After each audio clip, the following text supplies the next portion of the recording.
오늘은 사순절 넷째 주일이고 우리가 밀알 주일, 바이젠콘 존타이라고도 하는 주일입니다.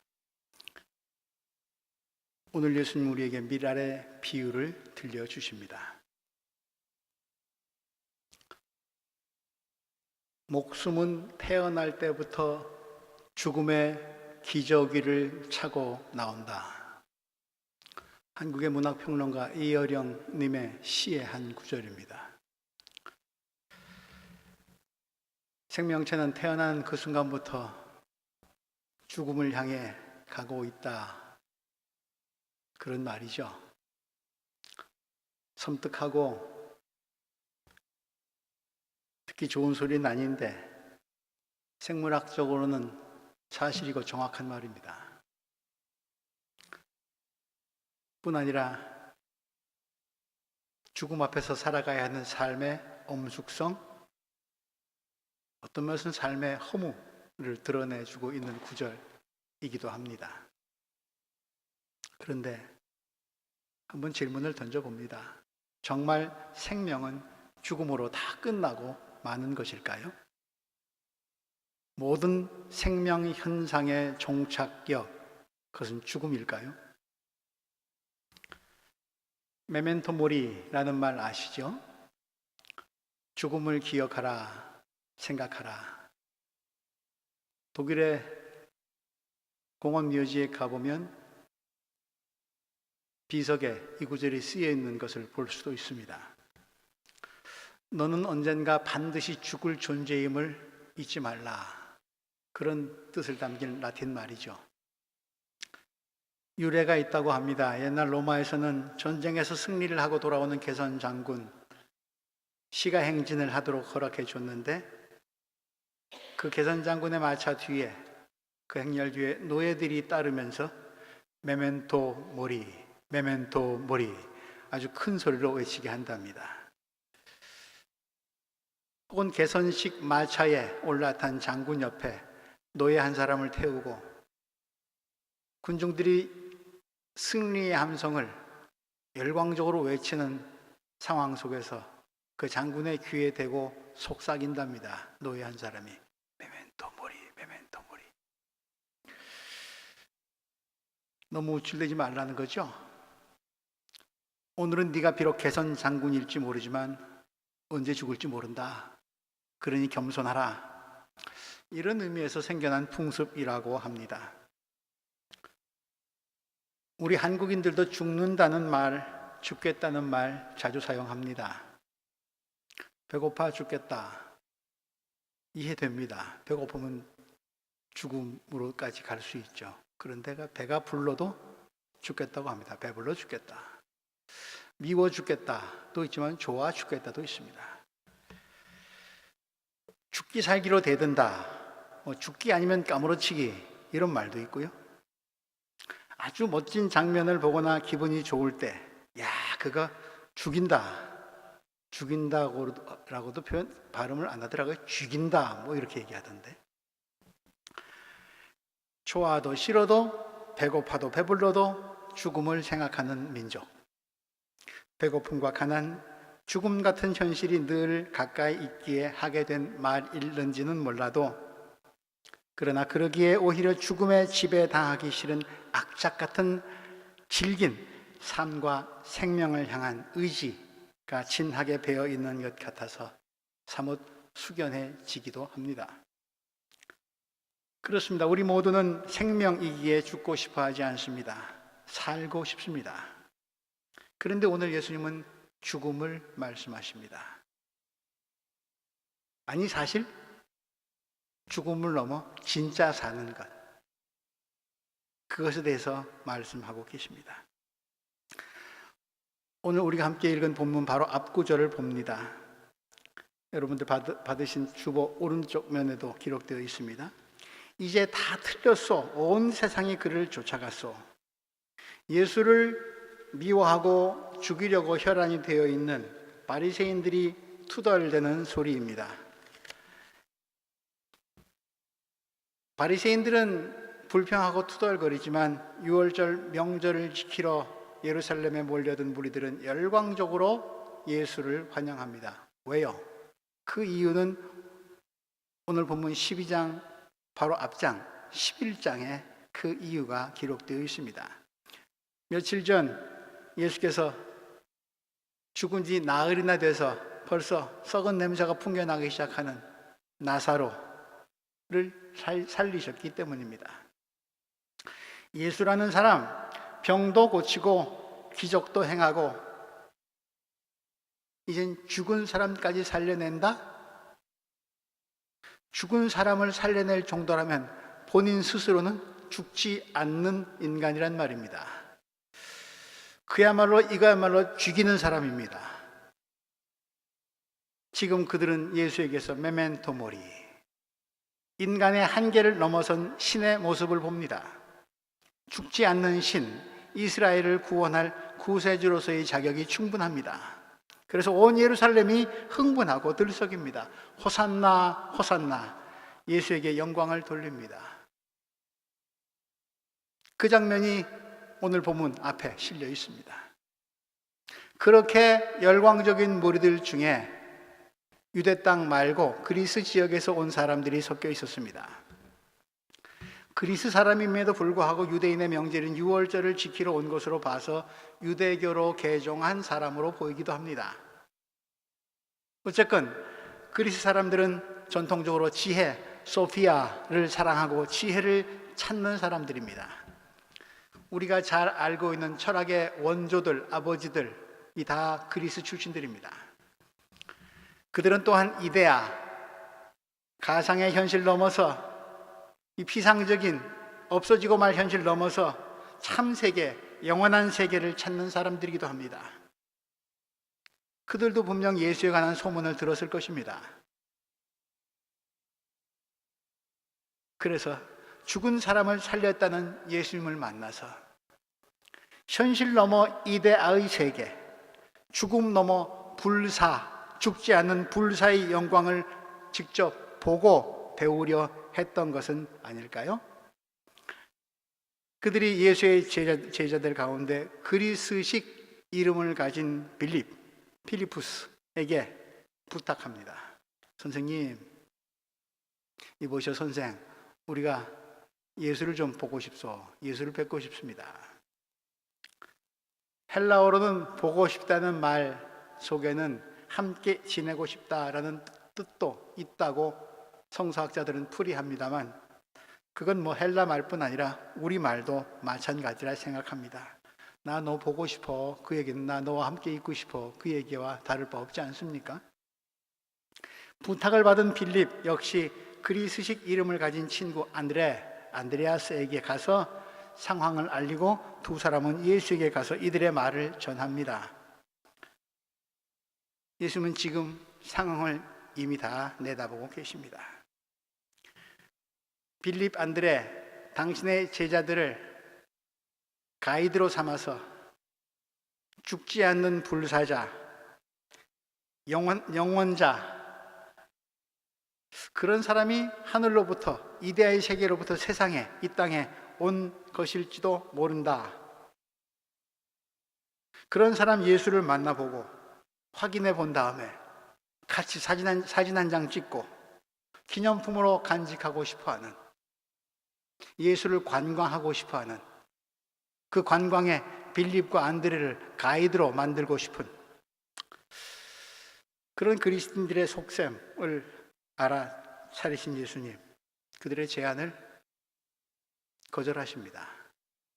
야 오도 나인을 대답하지 않으신 것은 거절의 뜻이 담겨있다 생각합니다. 그리고 엉뚱하게 들리는 말씀을 하십니다. 인자가 영광을 받을 때가 왔다. 때, 영광을 받을 때, 예수님이 말씀하시는 때는 죽을 때를 말합니다. 첫 기적을 베푸시던 가나의 혼인잔치에서부터 예수님은 아직 때가 오지 않았다. 받으신 주보 오른쪽 면에 있습니다. 여자여, 그것이 나와 당신에게 무슨 상관이 있습니까? 아직도 내 때가 오지 않았습니다. 또 6월절에 명절을 지키러 올라가는 형제들에게 그렇게 얘기합니다.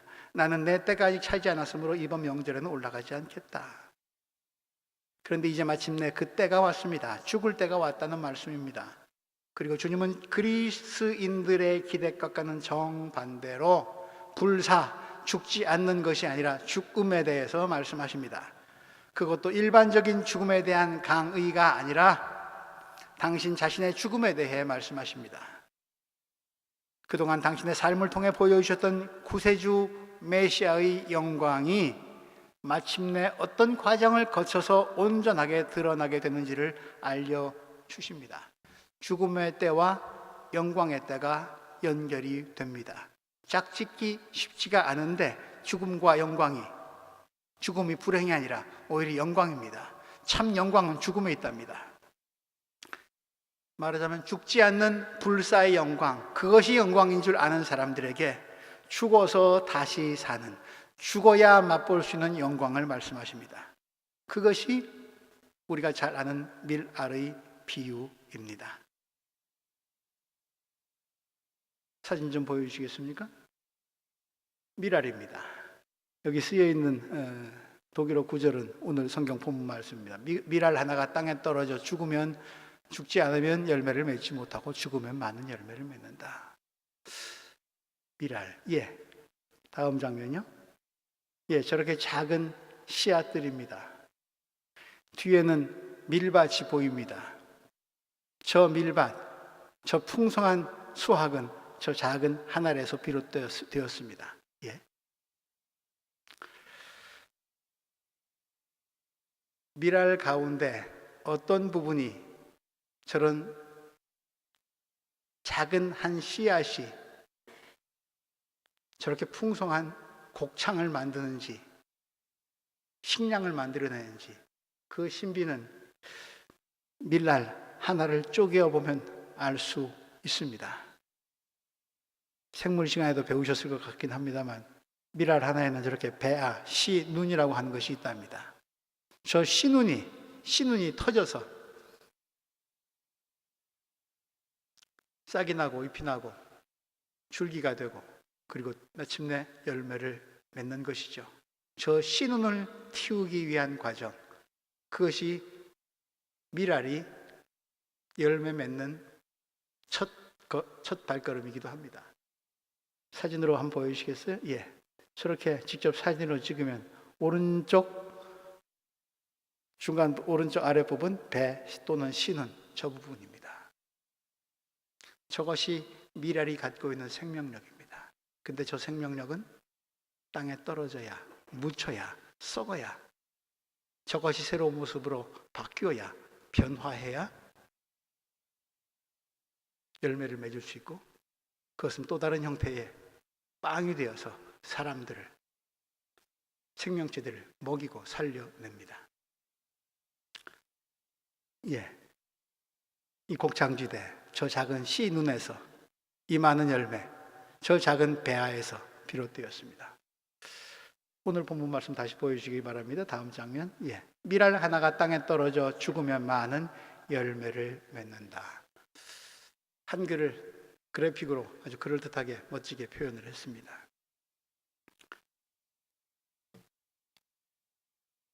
밀알이 열매를 맺으려면 먼저 땅에 떨어져 죽어야 한다. 그런데 땅에 떨어져 죽는 것 같아 보이지만, 썩어 없어지는 것 같아 보이지만, 그러나 그것은 아주 사라지는 게 아니다. 형태의 변형이다. 더 큰 생명을 낳기 위해서 뿌리를 내리고 있는 과정이다. 그 뿌리를 내리는 과정 속에서 저 작은 배아가, 씨앗이, 씨눈이 새로운 형태로의 변화를 향해서 얼마나 몸부림을 하겠습니까? 땅에 뿌리 박아야 되는데요. 그냥 그 상태로 가만히 있으면 더 편했을 텐데, 새로운 생명을 잉태하려고 몸부림을 합니다. 땅에 뿌리를 내립니다. 껍질도 부수고 나와야 될 것이고요. 뿌리도 내려야 할 것이고요.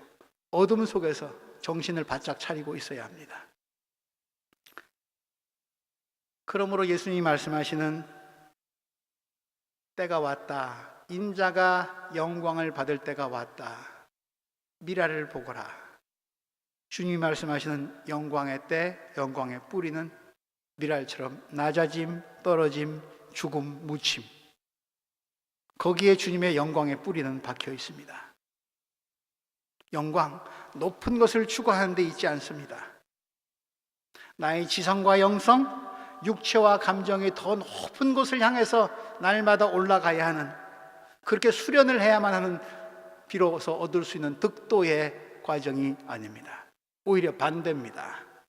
내가 더 작은 자, 낮은 자가 되어야 됩니다. 오늘 후반부의 말씀이 바로 그것이죠. 25절 말씀, 목숨을 사랑하는 사람은 잃을 것이요, 그거 그대로 보존하려고 불로초 구하러 다니고 하다 보면 그대로 묻히고 썩어질 것이요, 미라 형태로 보존한들 그것은 영원을 얻는 과정이 되지 못할 것이요, 목숨을 미워하는 사람은 영생에 이르도록 낮아지고 작아지고 묻히고 썩으면 영생에 이르도록 그 목숨을 보존할 것이다. 그 생명력이 이어질 것이다 라는 말씀으로 들려옵니다. 그러나 한편으로는 오해의 소지도 있지 않을까 싶습니다. 죽어라 죽어라, 아주 염세적으로 비관적으로 인생을 자조하는 목소리로 주님의 말씀이 들려올 수도 있을 것 같습니다. 죽음 예찬 이런 거 말입니다. 그런데 우리는 잘 압니다. 예수님은 삶에 대해서, 생명에 대해서, 인생에 대해서 그렇게 나쁜 감정, 적대적인 감정을 갖지 않으셨습니다. 주님은 축제의 삶을 사셨습니다. 첫 기적이 무엇이었죠? 가나의 결혼잔치에서 물을 포도주로 바꾸신 기적입니다. 인생을 축제로 살아가라고, 기쁨으로 살아가라고, 이전보다 더 좋은 포도주를 만들어 주신 분. 축제는 계속되어야 한다고. 그분은 먹고 마시기를 탐하는 사람이라고 그를 미워하는 사람들에게 욕을 얻어 잡수실 정도였습니다. 그럴 정도로 사람들을 만나고 대화하고 그들에게 새로운 삶의 소망을 주고 생기를 북돋아주고 삶의 의미를 회복시켜주는 일, 그거 즐겨 하셨습니다. 그렇다면 예수님이 말씀하신 죽음, 죽어라, 죽어야 산다, 생을 부정하는 말씀입니까? 두 가지 가능성이 있다고 생각되어집니다. 씨앗이 있는데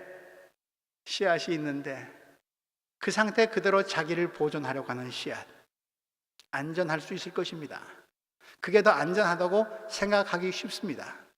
땅에 떨어지는 것 겁도 나고 두렵고, 내가 또 다른 형태로 변화된다고 하는 것 내가 책임 못 질 것 같고, 그 미래가 왠지 불안하고 마주하기 싫습니다. 안전을 향한 욕구는 나를 가두고 맙니다. 또는 다른 씨앗이 있을 것 같습니다. 변화를 향해서 갈망하는 씨앗, 나를 가두고 있는 틀을 부수려는 씨앗, 내 지금의 형태를 포기하고 버릴 준비가 되어 있는 씨앗들 말입니다.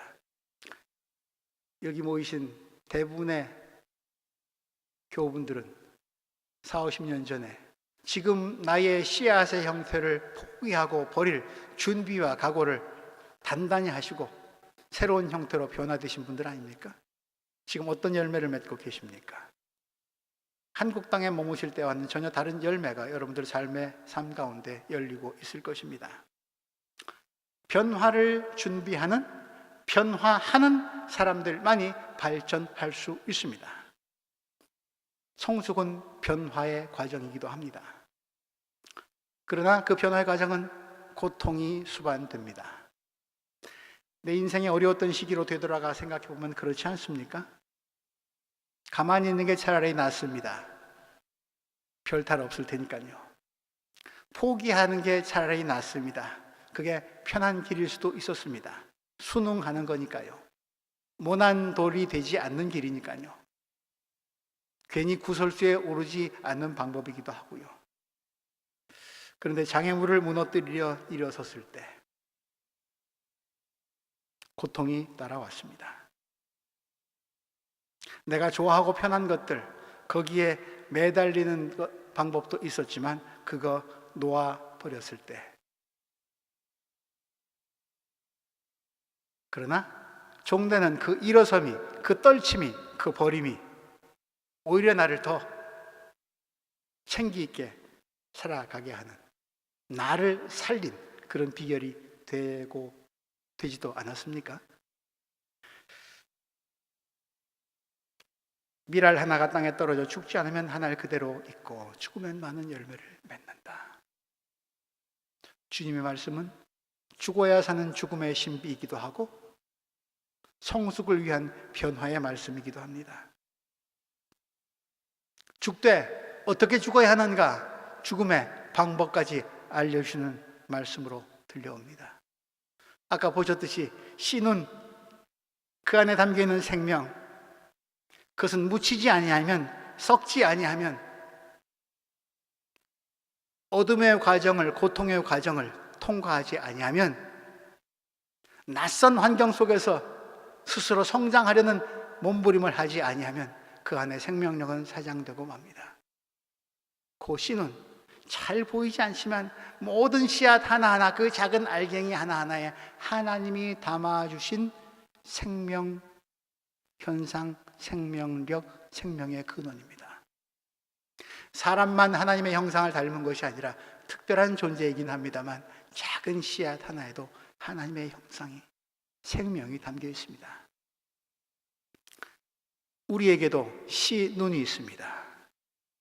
하나님이 심어주신 것입니다. 이것을 잘 발아시킬 것을, 그것을 싹을 틔울 것을 주님은 우리에게 원하십니다. 우리는 우리의 씨 눈을, 생명의 씨 눈을 어떻게 관리하고 있습니까? 나의 씨 눈은 지금 어디에 있습니까? 씨 눈, 싹을 틀려면 먼저 떨어져야 합니다. 무섭죠? 근데 높은 곳에 있지 아니하고, 있으려 하지 아니하고 떨어지는 과정, 겸손의 과정일 수도 있을 것입니다. 땅에 떨어진 뒤에 어떤 일이 벌어질지 모르겠습니다. 두려움을 극복하는 과정일 수도 있겠습니다. 마침내 땅에 떨어져 묻힙니다. 그 씨앗에게는 죽음이나 다른 바 없을 것입니다. 씨앗에게는 십자가이겠죠. 고통의 과정, 씨앗의 십자가, 땅에 떨어짐, 연관되어집니다. 십자가를 지는 것만으로 끝나지 않는 것 같습니다. 떨어진 씨앗, 썩어야 됩니다. 그래야 씨눈이 나오니까요. 필요 없는 것들 포기해야 합니다. 버려야 합니다. 껍질을 뚫고 나와야 합니다. 헤르만 헤세의 데미안이라고 하는 성장 소설이 있죠. 청소년 여러분들이 많이 읽는, 즐겨 읽는 소설이기도 합니다. 그 소설의 머릿말의 첫 부분에 이런 구절이 있습니다. 새는 알에서 깨어나려고 몸부림한다고. 새로운 세상을 향해서 날아가기 위해서 알 껍질을 깨야 하는 새의 운명. 그러나 껍질을 깨지 아니하고는 알 속에서 죽어갈 수밖에 없다고. 그 깨어짐의 과정이 아프기도 하지만 비로소 깨어졌을 때 새로운 세상을 향해서 날아갈 수 있다고. 포기해야, 버려야 새 것이 잡힙니다. 병 속에 바나나를 꺼내려고 손을 집어넣은 원숭이 이야기 아시죠? 바나나가 먹고 싶어서 병 속에 손을 집어넣는데 빠지질 않습니다. 바나나까지 통째로 다 꺼내려니까 도대체 빠지질 않습니다. 바나나만 놓으면 빠질 수 있을 텐데 그거 놓지 못해서 병 안에 갇힌 손, 병 때문에 어쩔 줄 모르는 기구한 삶을 운명처럼 받아들이는 어리석은 원숭이 말입니다. 껍질을 깨고 나오는 아픔, 우리 모두는 각자 다른 형태의 껍질들을 갖고 있을 것입니다. 이미 깨뜨렸던 껍질도 있을 것이고 여전히 지금 나를 둘러싸고 있는 또 다른 껍질도 있을 것입니다. 하나님이 내게 껍질을 깨뜨릴 수 있는 생명의 씨앗, 심은 능력을 심어주셨습니다. 깨라고, 나가라고. 어두울지라도 너에게 그것을 이기고도 남는 능력이 있다고. 안주하지 말라고, 포기하지 말라고. 그렇게 해서 비로소 태어났습니다. 싹을 뻗었습니다. 아무렇게나 자라면 안 됩니다.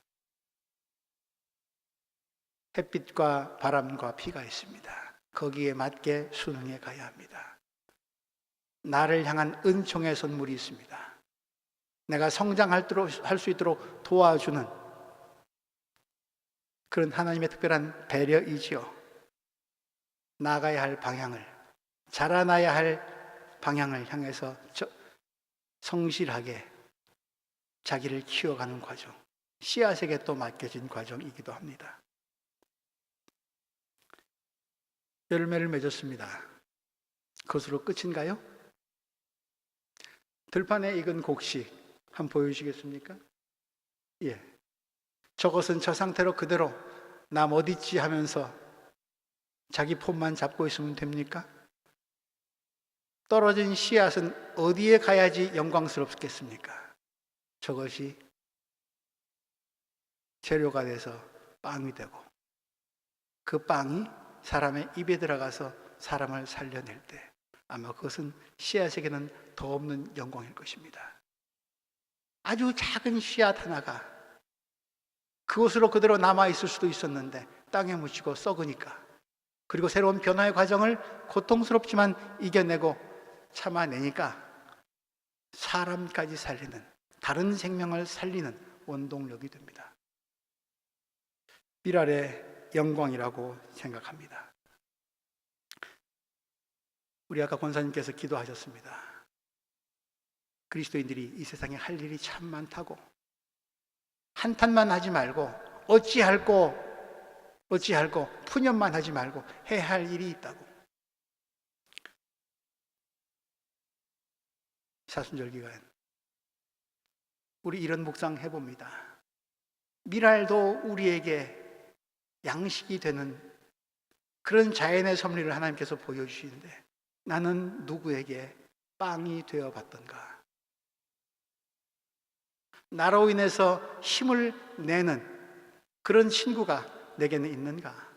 그런 친구에게 나는 그의 양식이, 위로가, 힘이 되어 주었는가? 서로에게 빵이 되는 사람들, 나는 너에게, 너는 나에게. 그것이 주님이 말씀하시는 죽어서 비로소 이루어지는 영광 아닌가 싶습니다. 서로가 서로에게 살림이 되는 사람들, 살림의 일꾼, 살림꾼이 된 사람들. 그래서 교회 공동체는 살림 공동체이기도 합니다. 주님이 말씀하시는 죽어서 비로소 얻어지는 영광, 영광이라는 말을 사전에서 찾아보면 예수님이 말씀하신 이런 뜻은 없습니다.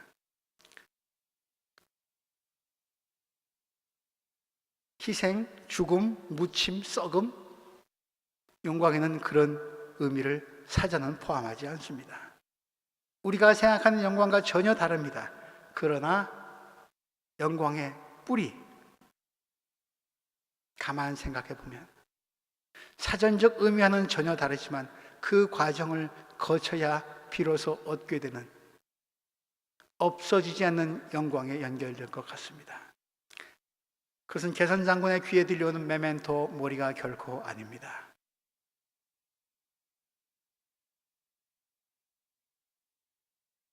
주님은 생각하십니다. 십자가의 죽음입니다. 죽고 썩어야 열매 맺는 밀알의 이야기. 진정한 영광의 뜻을 알려주신 예수님이긴 하시지만 이 죽음이 그냥 땅에 묻혀서 자연의 흐름에 순응하면 꽃피고 열매 맺는 밀알의 죽음이 아니라 인류가 고아내는 가장 치욕스러운 십자가의 죽음, 참혹한 십자가의 죽음 이어야만 하는지, 하나님께서 보내신 내가 누가 나의 죽음을 이해할 수 있을지 내가 감당할 수 있을지 예수님조차 두렵습니다. 과연 치욕의 십자가에 뿌린 씨앗이 저 차디찬 무덤에서, 옥토도 아니고 무덤에서 내가 뿌린 이 생명의 씨앗이 자라날 수 있을지 예수님은 하나님께 묻습니다. 아버지께 묻습니다. 왜 꼭 이 길 이어야만 합니까? 주님도 번민하셨고 괴로우셨습니다. 그래서 오늘 보면 바로 뒷절에 이어지는 9절 27절 말씀, 지금 내 마음이 괴로우니 무슨 말을 해야 할까? 아버지 이 시간을 벗어나게 해 주십시오 하고 말할까? 아니다, 나는 바로 이 일 때문에 이때에 왔다. 아버지의 이름을 영광스럽게 해 주십시오. 죽기까지 따르오리 저들 대답하였다 라는 찬송도 있지만, 내 죽음이 그래도 좀 멋지게 의미 있게 거룩한 순교로 보여지길 우리 누구나 다 바랍니다. 그런데 주님은 번민하십니다. 그 죽음의 방식이 내가 가장 싫어하는 방식일지라도, 내가 원하는 방식이 아닐지라도 그 길을 통해 내 영광이 아니라 아버지의 이름을 영광스럽게 드러내 주실 수 있다면 내가 감히 그 길 선택할 수 있도록 용기를 주소서. 그러자 하늘에서 소리가 들려옵니다. 복음서에는 예수님께서 기도하신 장면이 참 많이 나와 있고 예수님의 기도의 내용도 많이 담겨 있습니다만, 그 기도에 하나님이 어떻게 응답하셨는지 다른 사람들의 귀에도 들릴 정도로 하나님의 구체적인 응답이 어떤 내용인지가 기록되어 있는 기도는 이 기도 하나밖에 없습니다. 오늘 본문 조금 넘어서죠. 28절 말씀 주보 오른쪽 면에 기록되어 있기도 합니다. 내가 이미 영광 되게 하였고 앞으로도 영광 되게 하겠다. 하나님의, 예수의 번민에 대한 하나님의 야입니다. 그래, 네가 어렵게 생각하는, 번민하는, 아파하는 그 십자가의 죽음이 옳다. 그 길이다. 잘 생각했다. 영원전부터 그리고 지금 영원후에 이르기까지 그 과정을 거쳐야 새로운 창조가 이루어진다. 내가 그 옛날 세상을 창조할 때도 혼돈과 어둠뿐이었다. 거기에 내가 말씀으로 창조할 때 내 말씀이 썩어서 들어가서 새로운 변화를 일으켰다. 나의 세상을 구원하는 방식은 지금도 그러할 것이고 앞으로도 영원에 이르기까지 그러할 것이다. 버리지 아니하고는, 죽지 아니하고는 새로운 창조는 일어날 수 없다. 하나님은 응답하셨고 예수님은 하나님의 긍정에 순종하셔서 십자가에 달리셨고, 그로 인해서 유대인과 그리스인 그리고 팔레스타인 땅을 넘어서 국경과 인종과 시간을 넘어서 세상은 새롭게 시작되었습니다. 그리스도로 말미암은 새 창조입니다. 바울은 이 새로운 영광, 새로운 창조의 사건을 고린도 교회에 보낸 편지에 이렇게 쓰고 있습니다. 고린도전서 15장 36절 이하이죠. 주보 오른쪽 면에 기록되어 있기도 합니다. 어리석은 사람이여, 그대가 뿌리는 씨는 죽지 않고서는 살아나지 못합니다. 죽은 사람들의 부활도 이와 같습니다. 썩을 것으로 심는데 썩지 않을 것으로 살아납니다. 비천한 것으로 심는데 영광스러운 것으로 살아납니다. 약한 것으로 심는데 강한 것으로 살아납니다. 자연적인 몸으로 심는데 신령한 몸으로 살아납니다. 자연적인 몸이 있으면 신령한 몸이 있습니다.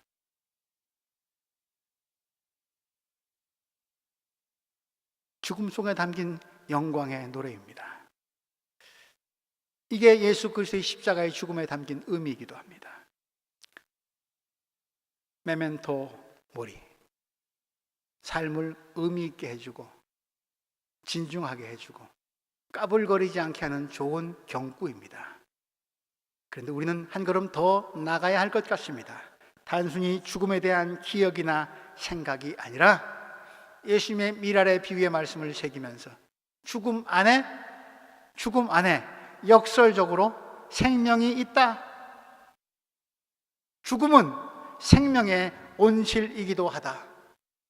메멘토 미랄, 메멘토 바이젠콘, 주님의 말씀입니다. 이 부활의 능력이, 새 생명의 능력이 십자가를 지고 주님을 따르려 애쓰시는 사랑하는 교우 여러분들의 삶 가운데 함께 하시기를 주님의 이름으로 기원합니다. 하나님, 밀알 하나가 땅에 떨어져 죽지 아니하면 자연의 섭리는 그것이 당연하다고 생각하면서도 나는 내 삶 가운데 죽여야 할 것, 떨구어야 할 것, 깨어나야 할 것, 버려야 할 것들 잘 구별하지 못합니다. 사순절 기간 바른 분별력 주셔서 떨어져야, 죽어야, 버려야, 깨어져야 새롭게 변화하고 살아나는 그런 삶의 신비를, 그 길을 찾는 복된 기간 되게 하여 주옵소서. 예수 이름으로 기도합니다.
절 어린 양의 피로 어린 양의 피로 내 삶의 문이 열렸네. 저 어둠의 권세는 힘이 없네. 주 보혈의 능력으로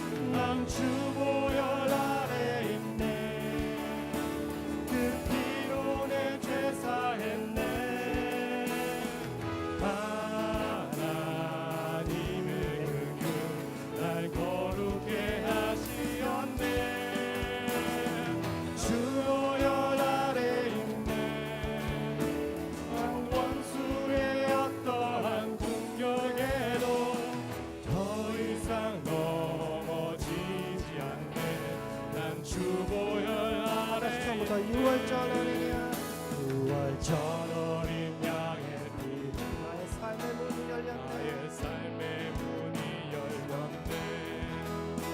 저 어둠의 권세는 힘이 없네.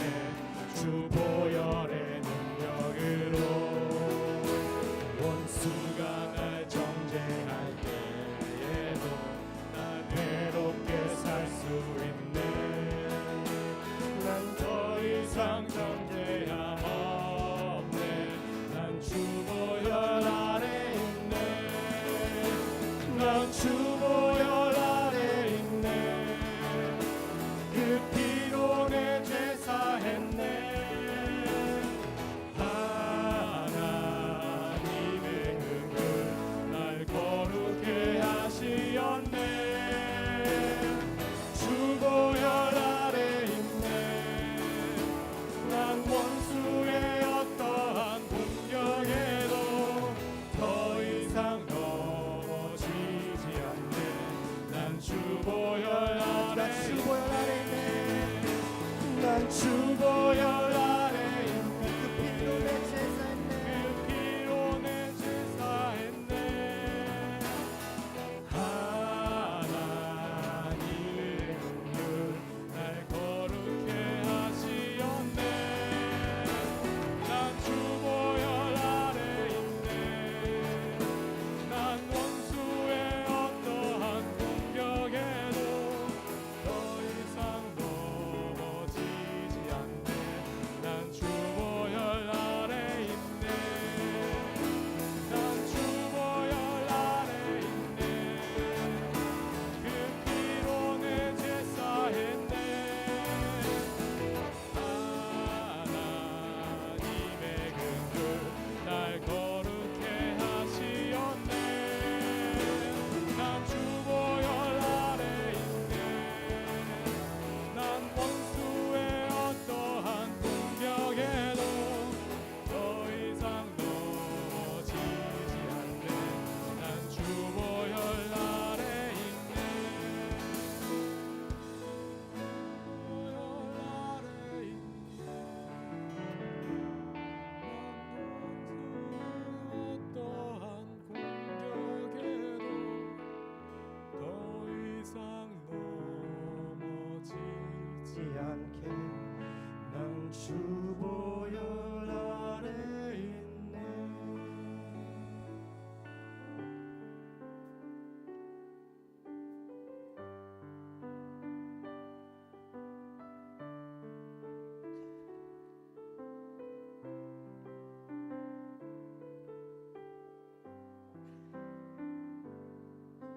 보혈을 지나 하나님 품으로 보혈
존귀한 주보혈이 내 영을 새롭게 존귀한 주보혈이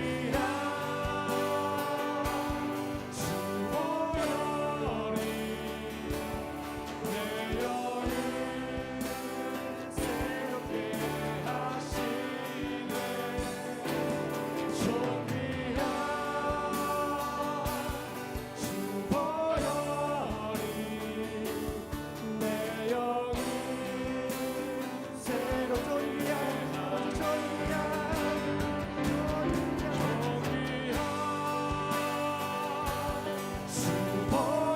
주보혈이 내 영을 새롭게 하신 존귀한